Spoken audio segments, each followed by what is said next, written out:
first bank reported that over 70 million NT dollars was withdrawn illegally. Le cybercrime est un acte qui s'est banalisé au cours de ces dernières années, mais aviez-vous déjà entendu parler de Carbanak, un groupe de hackers qui a commencé à opérer en 2014 et qui a volé plus d'1 milliard d'euros aux banques, ce qui fait d'eux les hackers les plus performants lucrativement parlant au monde. Ils vont en plusieurs fois commettre des erreurs qui ont failli faire tout foirer, mais vont-ils commettre l'irréparable? Aujourd'hui, je vais vous raconter l'incroyable histoire de Carbanak.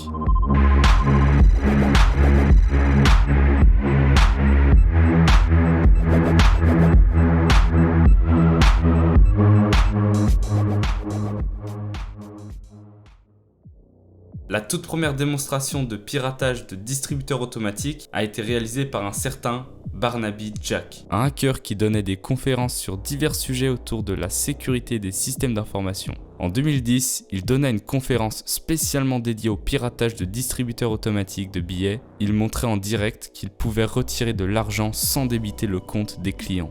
Et ceci a fortement inspiré un groupe de hackers qui organisera seulement 4 ans plus tard ce qui deviendra le plus grand braquage de banque à distance de tous les temps. Russie, 2014. Une banque russe reçoit un mail qui semble être professionnel au prime abord, et dans ce mail se trouve un fichier Word infecté qui va permettre l'exécution d'un script en arrière-plan. Un matin, un employé retrouve ce fameux mail dans sa boîte de réception. Lui paraissant crédible et donc légitime d'être ouvert, l'employé de banque télécharge et ouvre le fichier Word, sans se douter une seule seconde qu'il venait de laisser entrer tout un groupe de hackers sur leur réseau. C'est ce que l'on appelle le spear phishing ou hameçonnage ciblé en français. En gros, c'est une attaque qui repose sur l'usurpation d'identité de l'expéditeur et une connaissance forte de la victime ciblée afin que l'objet du message soit cohérent. Mais alors, qu'est-ce qu'ils ont mis dans ce fameux fichier, nos hackers? Eh bien, ils ont fait en sorte que lorsque l'on exécute leur fichier, cela installe une VNC, Virtual Network Computing, qui est un logiciel de visualisation ou de contrôle d'un PC à distance. Donc là, nos hackers, ils pouvaient soit observer tranquillement les employés en train de travailler, ou alors carrément prendre le contrôle de l'ordinateur. Mais ça, c'était hyper risqué parce que s'ils bougeaient la souris et qu'il y avait un employé derrière, bah ça la foutait mal. Donc pour pouvoir potentiellement savoir ça, il faut avoir accès aux caméras. Et pour cela, il fallait avoir les codes admin. Et donc depuis cet ordinateur, ils ont pu infecter tous les autres PC et lancent un scan du réseau. Une fois l'ordinateur administrateur trouvé, ils vont volontairement lancer beaucoup de programmes pour le ralentir. Ils ont fait en sorte qu'un informaticien essaye de le réparer et donc qu'il entre les identifiants administrateurs. Et donc à ce moment-là, ils vont attendre, encore et encore, jusqu'à ce qu'un informaticien vienne pour soi-disant réparer l'ordinateur. Et avec un keylogger, qui est un outil permettant d'enregistrer chaque action faite avec un clavier, ils ont réussi à récupérer les codes que l'informaticien avait rentrés. Et donc comme je vous l'ai dit, ils ont installé un programme de visualisation à distance sur tous les PC afin d'espionner tous les employés, du genre comment ils fonctionnaient, etc. Donc durant des mois et des mois, ils vont faire que apprendre, un peu comme s'ils étaient en stage. D'ailleurs, à force, ils pouvaient presque devenir un employé, tellement ils savaient comment ça fonctionnait. Mais non, eux, ce qui les intéressait, c'était d'empocher un maximum de bif. Donc voilà, durant des mois, ils vont apprendre les moindres faits et gestes des employés pour être le plus cohérent possible durant leurs futures attaques. Mais au bout d'un moment, un des employés va être alerté par quelque chose d'étrange, ce fameux logiciel de visualisation à distance. Donc rapidement, ils vont relayer l'information pour savoir qui a installé ça, et il s'avère que personne n'avait entendu parler de ce fameux VNC. Donc là, c'est la merde. Ils contactent une société privée spécialisée dans la sécurité des systèmes d'information, nommée Kaspersky. Et entre-temps, il y a un employé qui se dit: tiens, est-ce qu'on est observé? Donc ce qu'il va faire, c'est qu'il va ouvrir une page Word et va écrire bonjour pour voir si quelqu'un lui répond. Et c'est ce qu'il fait, et seulement quelques minutes plus tard, ils obtiennent une réponse: bonjour. Et donc c'est à ce moment précis qu'ils se rendent compte qu'ils étaient observés, mais ne savent pas depuis combien de temps. Mais entre-temps, les hackers avaient déjà fait une bonne partie du boulot. Ils avaient utilisé 3 méthodes principales pour retirer tout cet argent avec le réseau Swift. Envoyer de l'argent sur des comptes bancaires au hasard aux États-Unis et en Asie, puis ensuite aller récupérer cet argent depuis des distributeurs. Envoyer de l'argent sur le compte de ce que l'on appelle des mules. En gros, les mules, ce sont les personnes qui vont prendre le plus de risques, puisque ce sont elles qui vont aller récupérer l'argent aux distributeurs. Hacker les ATM à distance. Donc sans pirater un compte bancaire en particulier, ils peuvent récupérer l'argent du distributeur. Et donc avec cette méthode, Karbanac a volé plus de 700 millions de dollars, non pas à travers l'Europe comme le pensait la police au départ, non, à travers le monde. Mais à un moment donné, la police va mettre la main sur leur serveur situé aux Pays-Bas, et depuis ce jour, Karbanac va faire profil bas pendant des mois et des mois avant de commettre l'ultime erreur, l'erreur qui peut tout faire foirer. 2016, Taipei, Taïwan. Au début, leur plan il fonctionnait à merveille, ils s'en mettaient vraiment plein les poches, mais à un moment donné, ils ont commis l'erreur fatale. Durant une nuit pluvieuse à Taipei, une ville de Taïwan, un résident devait retirer de l'argent à un distributeur automatique, quand tout à coup, il voit deux hommes avec un masque chirurgical et un chapeau de pêche. Alors qu'ils s'approchent, les mules prises de panique vont quitter les lieux en oubliant 60 000 $ taïwanais, ce qui équivaut à un peu moins de 2000 €. Et en remarquant ça, bon citoyen qu'il est, il va prévenir la police. Et c'est à ce moment précis que les recherches reprennent sérieusement. Puisqu'en observant les caméras, ils vont se rendre compte que les coupables n'ont besoin à aucun moment de rentrer une carte bleue et de taper un code pour que l'argent sorte. Alors avec ça, la police va inspecter toutes les caméras de surveillance possibles au-dessus des ATM et va estimer dans un premier temps l'étendue des vols à 2 200 000 €. Ouais, on est encore bien loin de l'estimation totale. Les retraits ont été effectués majoritairement à Taipei, dans 34 ATM et 20 agences. Plus de 500 agents de police ont commencé à retracer chaque caméra de la ville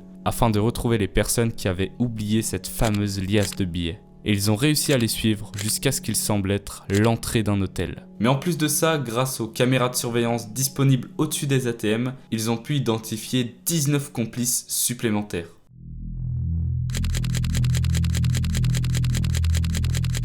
Leurs portraits vont être affichés de partout, mais ils vont réussir à fuir hors de Taïwan avant que cela ne se produise. En revanche, il en reste 3 sur place avec plus de 3 millions de $ en liquide sur eux. 2 mules et le coordinateur, si on peut dire, Andrés Peregudovs. Lorsqu'il voit son visage à la télé, il décide de répartir l'argent qu'il avait volé auparavant dans 2 sacs, les a enterrés dans le parc de Donggu à Taipei et en a noté les coordonnées sur son téléphone pour retrouver l'argent plus tard. Ensuite, il s'en va pour le comté de Ilan afin de se cacher et de réfléchir à la suite des événements. Ses 2 complices restent dans la ville de Taipei, dont le chef des mules qui s'appelle Bob.